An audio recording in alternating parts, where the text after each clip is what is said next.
You're listening to the Cricket Podcast. Hello, everyone, and welcome to the Cricket Podcast, where we're here to talk about the T20 World Cup. England, they ride on.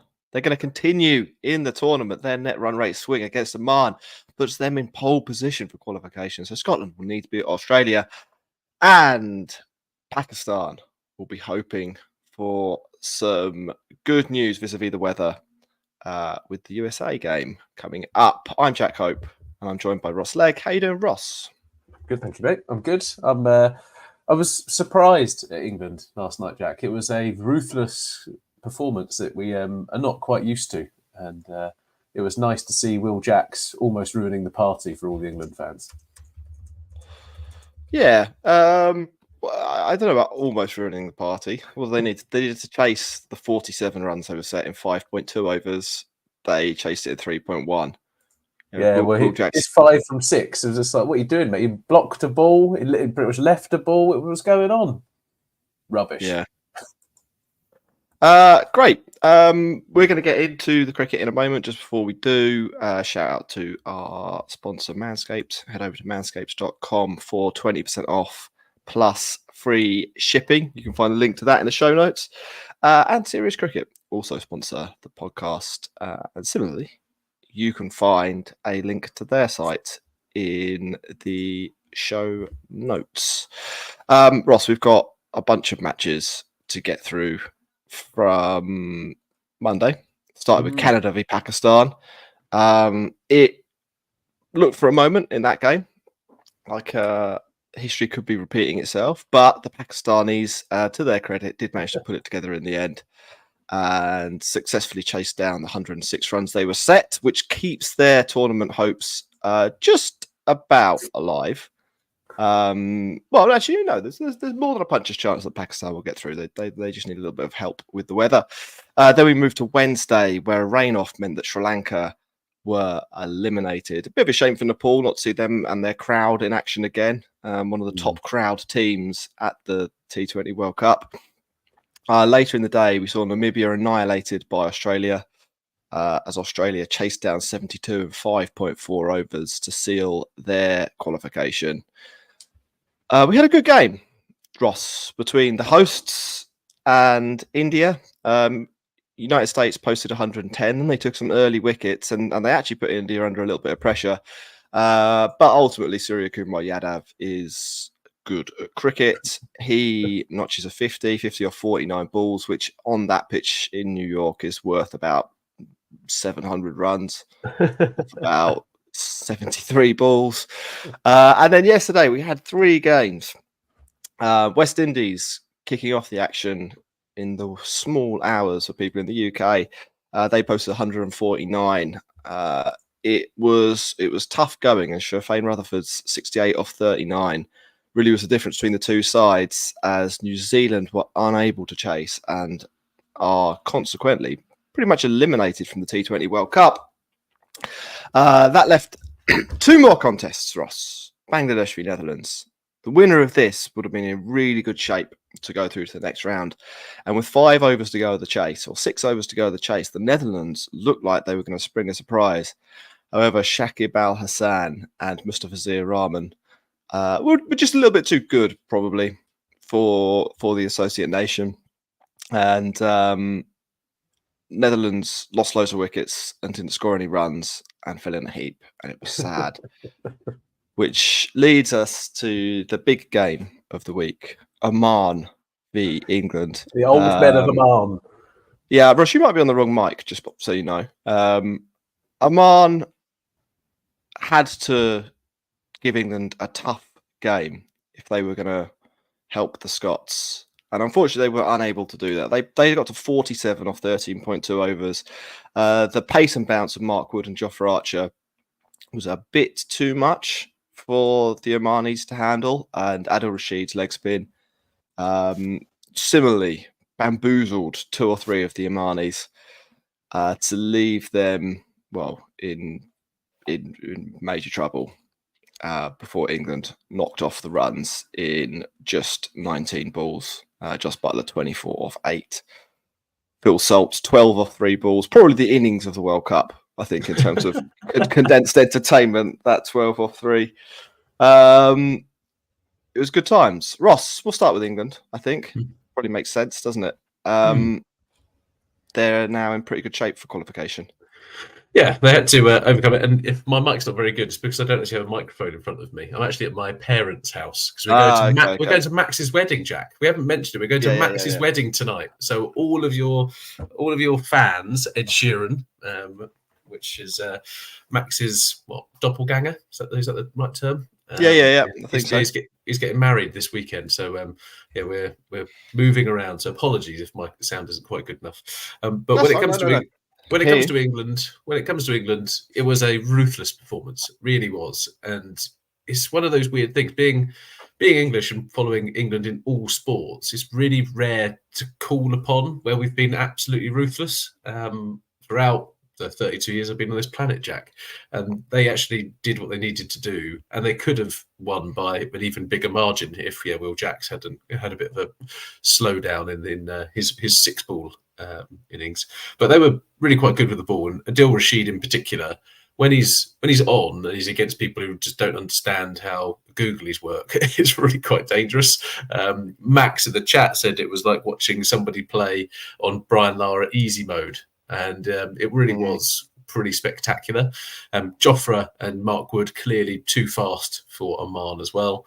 And then Phil Salt coming out. The first 2 balls of the innings were like just ridiculous sixes, absolutely ridiculous. And then Josh Butler showed why he's opening the batting for England. He's an absolute killer. It was a brilliant performance. They now have what's the word? There's not going to be net run rate hijinks in this group. It's a straight shootout now. If Scotland beat Australia, then they go through.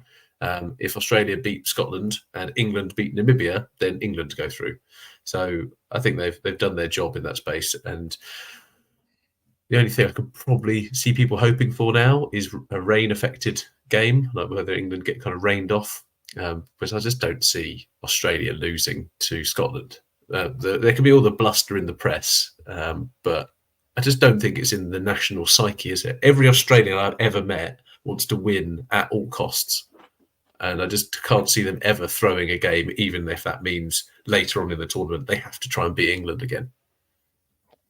I think I find it to be a stretch that they might do that. There's not even you could from an Australian point of view, you could argue that there's grounds for squad rotation. They're qualified.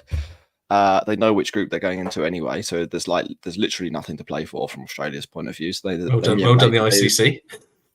Maybe they do rest some of their seam bowlers or something like that, but there's still going to be a pretty good team out, and I don't think it's the best idea in the world midway through a tournament to just try and lose a cricket match.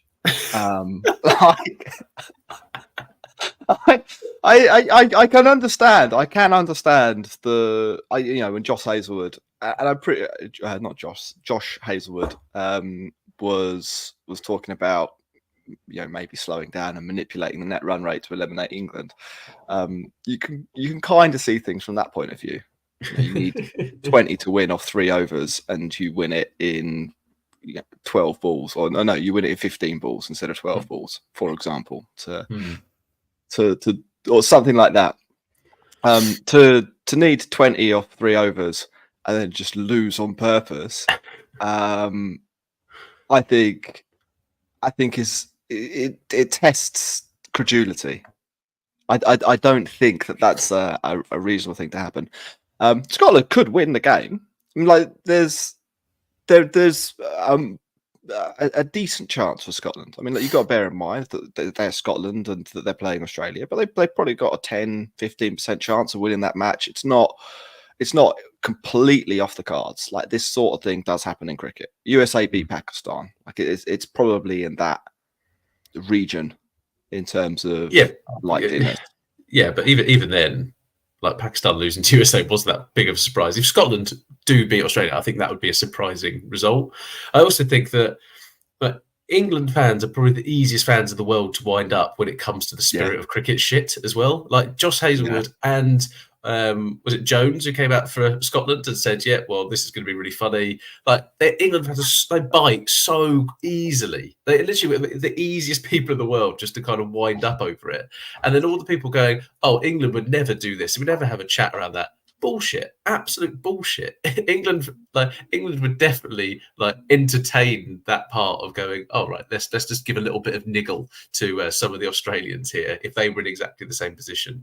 So the hypocrisy of fans and that kind of stuff always makes me laugh. So I did hear a great in the middle of the game, the first game yesterday, Bangladesh v Netherlands. There was like a debate on TMS, so I was at the gym pumping some iron. You've got to get wedding ready, wedge shred. I was getting wedding ready. Yeah, I was getting that little muscle pump on, so that tomorrow everyone's like, "Oh yeah, Jack's looking sharp." And there was like a 3-way debate between Henry Moran and Izzy Westbury and someone else about whether Australia really would manipulate the net run rate. And it was just like, come on, guys! Like this is exactly what they want you to do. Like, let's be serious here and focus on. It's not even the team that's playing.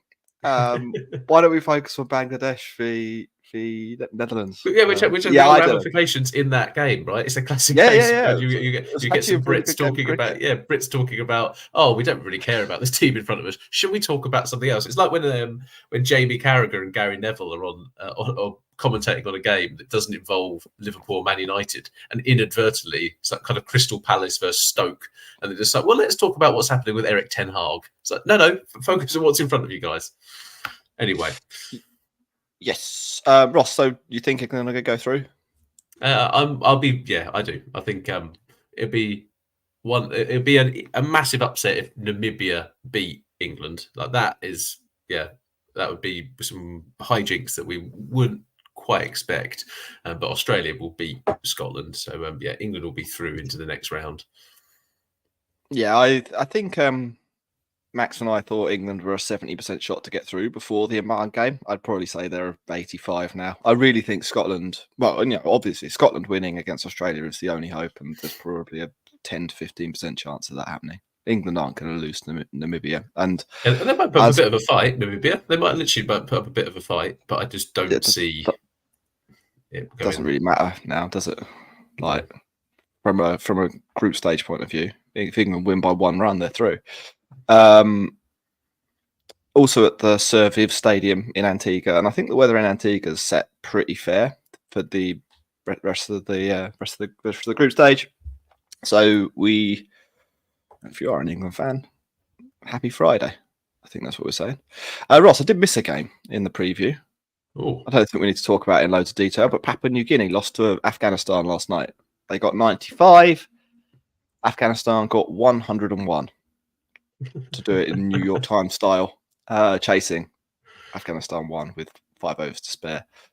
A few people said we haven't really talked about Afghanistan much in this tournament so far, so we'll give Afghanistan a little bit of time now.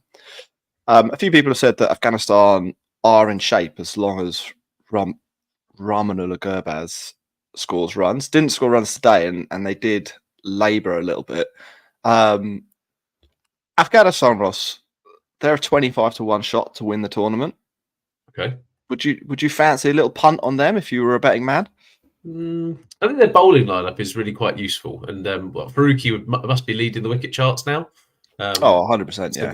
He's beyond 13 wickets, I think. We got another 3 last night, so it's so he's not doing too badly, right? I think that is where their strength lies, and depending on what the pitch turns out to be, I think they've got quite a nice bowling lineup. We're not going to get rock hard flat decks, are we, in any more of the competition? This is not going to happen. So I think bowling wise, they are there or thereabouts, and probably up there with like a genuine, probably title winning team. But batting wise, so it just doesn't fill me with that much confidence, if I'm perfectly honest. Like Omazai doesn't really, as you're back at Gurbaz, it is Gurbaz or bust. I think they need to have that upfront blitz. And if they don't have that, they just don't have any chance really of getting towards kind of the 180 mark. But that being said, how many teams are getting up to the 180 mark at the moment? Not that many. So there's the opportunity for Afghanistan to put a bit of a squeeze on a couple of teams and really think about it. And what I've really liked about them is they've got that game plan. Jonathan Trott and Rashid Khan kind of working together to get to that position where, they actually play some smart cricket and are in a position to, do the proper matchups and see what actually happens. So, ultimately coming over Papua New Guinea means nothing really. Let's be fair, but Afghanistan are in a really good position of they played New Zealand off the park, didn't they? So now, they're now through. New Zealand could be finishing bottom below Papua New Guinea if something happens on that front, which is going to be there'll be parties on the streets of Papua New Guinea if that happens, I reckon.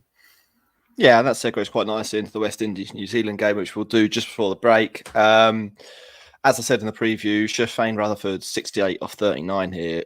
Pretty much the difference between the two sides. 28 runs more than anyone else managed on what was a pretty tricky surface, to be honest.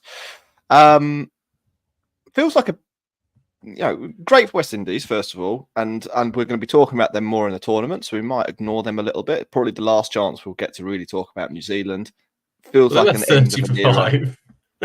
Who West Indies? Yeah. 35. They recovered to win. Oh yeah, they went the long way round. Yeah, they did West Indies. Yeah, it wasn't a glorious march to the Super 8s. This was like all of the West Indies hits. Yeah. They properly brought New Zealand back into the group. Like there was a huge net run rate swing that was looming large in the narrative of this group stage, and then suddenly there wasn't. Mitchell the ball. They gave Darren Mitchell the ball. 19 off the over. Thanks, mate. New Zealand, Ross, it is a bit of an end of an era, isn't it, for them? Lots of players here that we might not see again in a major tournament. Yeah. I think New Zealand are. It's an interesting because they've got one of the best kits in the tournament, Jack. So it's always disappointing when you see a team go out with a really nice kit, but they were underprepared for this tournament. I think a couple of the people in the background of New Zealand cricket kind of said, "Well, where are the warm-up games? Do we need to actually think around what we're doing here?" They kind of were relying on talent rather than like the approach that they were taking. And let's be fair, Kane Williamson, great leader, great cricketer, should not still be in their T20 side. I think that's just they need a little bit of a refresh. And their bowling lineup, when Tim Southey, he's pretty much Jimmy Anderson's age. Trent Boult is still decent. He's I always put those two together in the same bucket. Lockie Ferguson's not been brilliant for the last year or so. He's been okay, and he's kind of taken a few wickets in this tournament, but not been brilliant. And then from a spin perspective, like Santner, I think is a decent player, but I'm just not sure how well they use him. And I think they went to Glenn Phillips before they went to him. And I know it's kind of matchups and that kind of stuff. It just felt a little bit disjointed. And if you're a Kiwi, you're going to be really, really disappointed with the overall performance. I do think the schedule plays a little bit of a part in this, Jack. Like yesterday playing on their second game, some people had already played 3 games in the tournament. And so that part of it is just classic ICC. And I think there needs to be something thought about when it comes to how do we do that proper scheduling, because it kind of feels they got a little bit of a rough deal when it comes to that. Yeah, maybe a little. My take is it's just a tournament too far for some of these guys. And there's probably I don't know about some fitness things in there as well, but like Devon Conway had a broken hand, didn't play any of the matches in the IPL. Glenn Phillips rode the bench for 14 matches. Kane Williamson similarly spent a lot of time on the bench. Finn Allen, well, he wasn't at the IPL, was he? He was doing something else. Did he go on the C team trip to Pakistan? I'm not sure. I just they do feel a little bit undercooked. I think from a scheduling perspective as well, possibly a little bit unlucky that they had to play Afghanistan and West Indies as their first 2 matches. Like you have to win one of those 2 games. It would be nice to go into one of them with some runs under your belt and some wickets under your belt after a knockabout against Uganda or PNG. Now you have to play Uganda and PNG, and it's like a lap of honour type thing. Like they're going to be 2 of the least enthusiastic cricket performances I think that we'll ever see from this New Zealand team. Like, well, they could lose both those games. They literally could be down. Well, I think that's maybe a stretch, but like, yeah. West Indies, I'm happy for West Indies. I think they're going to be a difficult team to beat in this tournament. They'll be, I think, in the England side of the draw in the next round. So could be a challenge for England. I think so. A legitimate challenge. Ross, should we take a break and then we can come back? Probably talk a little bit about Bangladesh and Netherlands, and if anyone's got any questions in the chat, we'll pick up them. You're listening to the Cricket Podcast.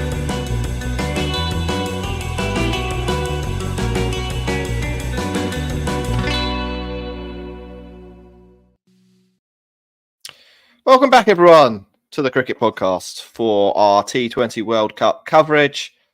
We've gone through most of the action in Group D and C, but that wasn't all the action that there was it, Ross? Bangladesh v Netherlands.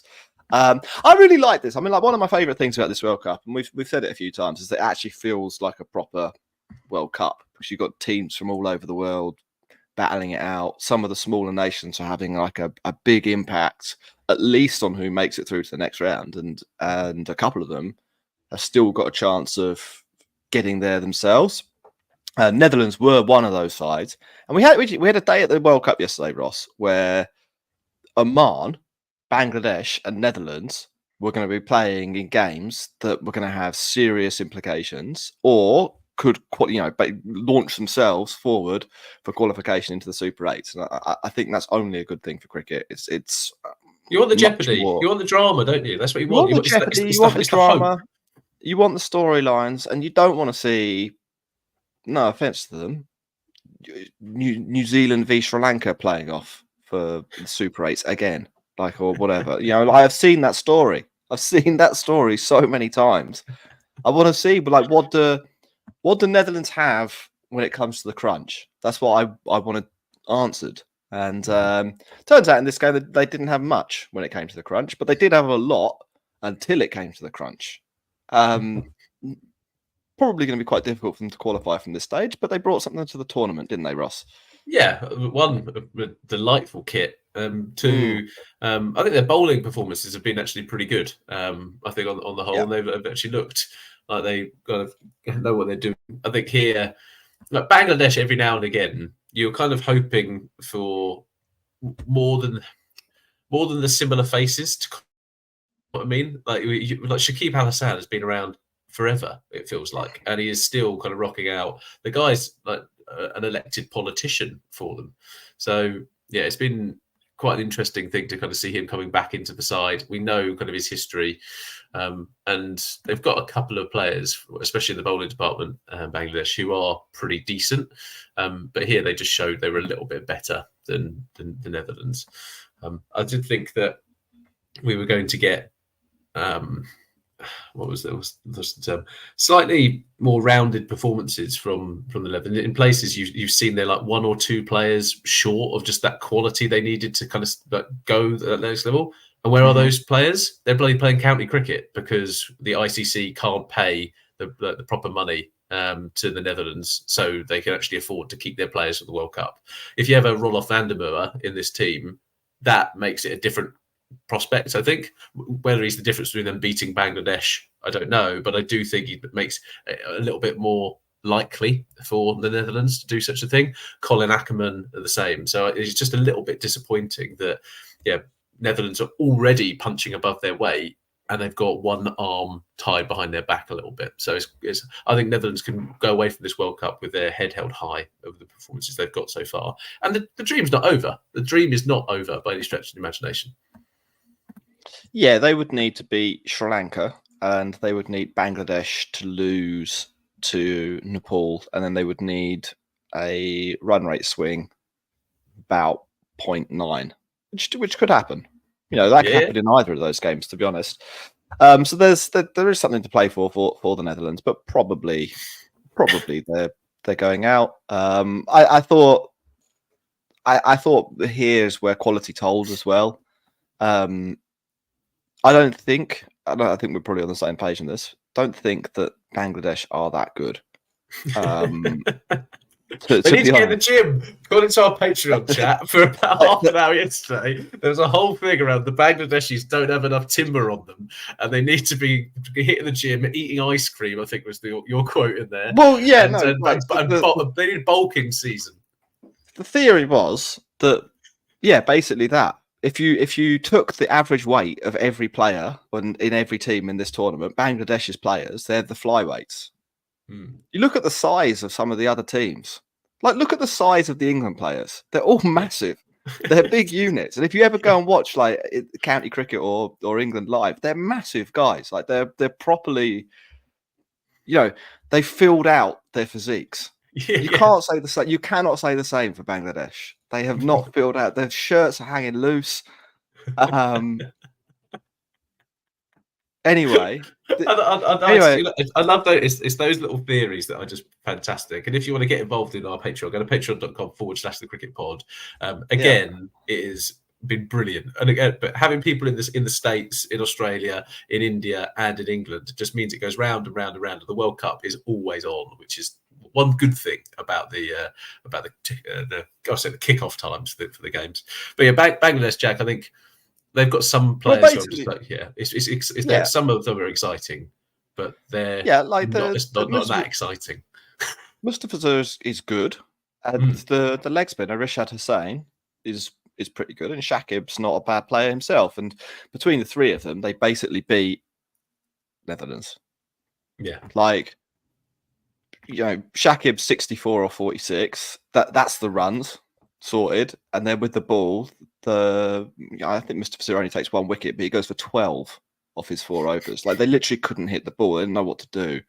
And Rashid actually took some punishment earlier in the game, but came back. And again, there was no answer to the questions he was posing, and it all fell away quite quickly.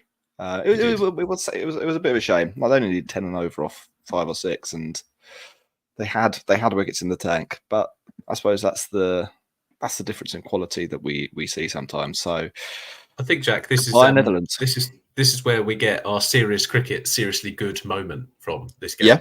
Did you see Engelbrecht's catch? It was an absolute beauty. The guy takes flyers. He's been taking them for years. So if you haven't seen it, go and watch the highlights and catch out Engelbrecht's catch, because it was a gorgeous bit of fielding. Cool. Did you have a serious cricket, seriously bad moment of the week or of the game? I think just in general, if you're a Kiwi, just literally just unfortunately for you, when you've got the West Indies kind of 58 for 6, you kind of thought, we're in the game here. We're back. The World Cup dream is back on. And then they got Shafane Rutherforded. So never mind. Cool. Ross, we've got about 10 minutes left of the show. We've got one question that I can see has come in the chat. We'll get to that in a moment. Should briefly talk about the hosts for India, though. India, I was going to say they're back. It's an interesting one for me, this one. I mean, I know they've won this quite comfortably and stuff. And before the game, I was talking to somebody about who the favourites were for the tournament. And I was like, before the tournament, I didn't really love India. But I think from what I've seen, they're looking in pretty good shape. It looks like the seamers have found some form. It looks like the batting lineup is kind of ideal for the conditions that we play in. I was very critical of having 6 number 4s, but actually kind of do want 6 number 4s on some of the pitches that we're seeing in this tournament. And I was like, yeah, maybe India are like they seem to be edging ahead of everyone else in terms of the favourite stakes. And then they played this game, and now I'm kind of unsure again. I know they do beat the USA quite comfortably, but they also kind of didn't beat the USA that comfortably. Surya Kumar Yadav, like I said earlier in the show, it's a really good innings, 50 or 49. and Arshdeep was fantastic with the ball. But around that, Hardik again, actually. Hardik's having a very good tournament, 2 for 14 from his 4. Around that, I wasn't massively thrilled, Ross. Where are you on the India favourites to crashing out in the Super 8 spectrum? So I'm not convinced they're picking their best 11, Jack. I don't think there's space for an Akshar Patel and a Ravi Jadeja. I just don't see it. They didn't even bowl Jadeja in this game. Like the dude got handed the ball over that, and you're just a bit like, what is that level of thinking? I just don't understand that. If you're going to play that, like, why? It just doesn't really make sense to me. I think Arshdeep Singh is useful when the ball is swinging up front. I'm not sure he's been absolutely fantastic kind of in the other phases, but he still can be a handful, and I think he takes kind of wickets throughout here. But is he really that person you can rely on all the way through? Jasprit Bumrah is a cheat code, right? And they've always got that in the locker. And I think on the pitches that they are playing on, I think that is such a massive factor in it, because not only have you got 20 overs where you kind of decide, you know what, we can't go at 10s here like we've been going out in the IPL or whatever it might be. They've also got to factor in the Bumrah overs where it's just really, it's a real chokehold that they've got. I mean, you saw Mohammad Rizwan, the pressure absolutely got to him when they were playing against Pakistan, where they didn't need to do that. Pakistan had a great opportunity to nudge it around, to see him out, but the fear factor kind of really came into it. Batting wise, have they really got their lineup correct? I'm not sure they have. I think for the conditions they have, I will say that. Yeah. Well, they had Akshar Patel coming in at 3 the other day, which was it worked really well to see out the power play.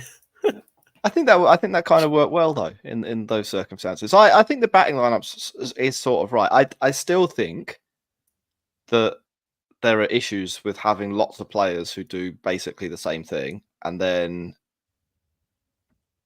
no real obvious finisher. But I don't know if it's going to be that type of tournament. It might be a little bit more in the West Indies. I mean, like we didn't see a lot of the pitch yesterday in Antigua, but it looked all right.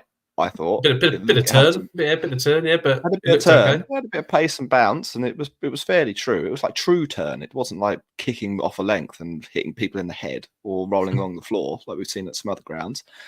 And then I think the one in Barbados will get better. So perhaps we'll see some more tournament games where 180 is a good score. But on the pitches we've seen so far, I think India will be fine. I think Pandya being good makes such a massive difference to the composition of the side. Yeah. And that's the part now where I'm kind of thinking the risk factor is that India get rolled by a team, and they've got technically brilliant batsmen, but there is that risk. And I'm just like, just play a better batter, play a better T20 batter than Akshar or Ravi Jadeja. I just don't think you need 2 in there. But I'm guessing from a left-hander perspective, that might be the reason they're in there. And you saw, Akshar as a floating resource, but I'm just, there's one or two things not quite there that make them favourites for me. But again, who's the favourites then? Oh, Australia are always the favourites, mate. It's a World Cup. Australia are always the favourites, aren't they? Like, let's be fair. But when it comes to this India, if Rohit hits some runs, if like Virat Kohli's not hit the ball off the square yet, the guy who works for Oracle is having the best time in the world, and Oracle's stock price is up 12.5%. Jack, not sure if those two are related, but Probably. you never know. You never know. Yeah, Ross, let's get through some comments that we had. First, Yod says the sun is coming through Ross's window. Is he in England? Ross, you are in England. Is it sunny or is it just bright? It's bright. I'd say it's cloudy. It's cloudy with a chance of meatballs, is what I'd say, Jack. Yeah, so, it's not. I don't think we've had a single day above 20 degrees so far. So I've played 4 games of cricket this year, and it's all been in the cold and wet. Yeah, no sunshine. No, nothing at all. Nikhil says, nothing wrong with Aussies losing to Scotland. Tactical losses like that should not be penalised. Ross, what's your response to that outrageous comment? Well, I'm wondering what role Nikhil has at the ICC, if I'm perfectly honest. Like, is he on the board? Is he one of the fixture secretaries? Like, what's Nikhil's role in all of that? Because, the integrity of the game, the spirit of the game, you've got to really consider there, Nikhil. Yeah, I think there is something wrong with losing a cricket match on purpose. Actually, that's called match fixing. And you actually can go to prison for it in some countries. So, but maybe don't do that. Is what I would say. It does. I mean, like what it does open the door to is the possibility that Scotland beat Australia, and someone drops a crucial catch that they would have dropped anyway. But everyone in England and everyone in the world says, "Oh, look, Stoinis, he would normally take that catch, but he dropped it on purpose to let Scotland win and eliminate England." And there's quite a simple way to solve that, and it's to play the games at the same time, which would prevent that kind of shenanigans. But it would require more planning and probably sacrificing maybe $500,000. Which is, can't possibly do that. Couldn't possibly sacrifice $500,000 by playing some of these games at the same time. So, yeah, basically, it's not going to happen. And the possibility is there. If a team did it and was proven to do it, I think there would be major problems for that team. If there were any evidence whatsoever. Like, I think you'd see some pretty big bans handed out because I know we joke about the ICC not having to uphold the integrity of the game, and that probably is true, but there's like quite a lot of money gambled on these things, and that means that there are law enforcement agencies that do care about that kind of activity, and they will get involved even if the ICC don't take a view. So I don't know. Bad call, I would say, Nikhil, overall. Well, let's move on. Nako asks, hey boys, do you think the ICC have scheduled the T20 World Cup at the wrong time, considering the NBA Finals is going on in one of the host cities, Jack? I don't know where they could fit it in otherwise, to be honest. Like, there's always going to be some sport on, isn't there, in all these places. I'm not sure who's in the NBA Finals, but I don't think they could have known that in advance. Like, I'm as I understand it, the NBA is kind of a knockout competition, isn't it? So, like, you don't actually know who will be in the NBA Finals until 3 days before the NBA Finals. Is it not seeded like the ICC do it? Is it not guaranteed that that team? No, it's all the teams play, and then India are just in the final of the NBA. That's how it works. I don't think you can really blame them for that. I think if you've got to find a window in cricket's calendar, well, you can't do it during the IPL. Like, that's already off the table. Then there was a World Cup last year in whenever it was, October and November. So that eliminates that. Then England have got to play India, and you've got to get all the Southern Hemisphere tests in, which takes out the December to March window. Then you can't really do it in July and August because that's the English summer, and that makes loads of money for England, and they'll be all upset. Plus, there's hurricanes in the south of the States and in the West Indies, and I think we're already seeing the possibility that weather comes into play and knocks out Pakistan, basically. So, that's on the horizon for any of the games that are happening in Miami. That's just going to get worse if you start playing games in July and August. And then isn't there something happening in October in cricket? Probably. So it would be too cold, actually, wouldn't it? Like, you couldn't play cricket in New York in October. It would be absolutely freezing cold. So this was basically the window. Well, there we go. Well, good luck to the Boston Celtics and the Dallas Mavericks. And Knuckle, thanks for the question. Thank you for letting us know who that was in there. Andrew, one of our Patreons, has said, seriously bad moment goes to the security guards in New York who wouldn't get out of the way during Canada and Pakistan. We did see videos of them taking off any Imran Khan related messaging. Just throwing it in the bin. Really, I went to an Imran Khan themed biryani takeaway yesterday. I had it called Captain's Biryani. I had a chicken biryani and raita, and it cost me £3.20, Ross. Wow, basically giving it away. We should get sponsored by them. They would like that. They like that shout out. Maybe send that to them on here. Jack, who's going to win today out of the big game of Ireland versus USA? Do you think, or is it going to be rained off? I think it's going to be rained off, but if they did play, I think Ireland would win and spoil the party. Fair enough. Any other big games over the weekend that we need to It's Max's wedding, mate. It's Max's wedding. Yeah. Everyone wish Max a very, very happy wedding day. It's tomorrow. We all know what we can do. Australia v Scotland is on at 1:30 in the morning on the wedding day, after party. So after party, nice. Yeah, live stream, watch along at the wedding. Well, cool. Thank you everyone for watching. It's been an absolute pleasure. See you Sunday night or Monday? See ya. Yeah, one of them. Bye.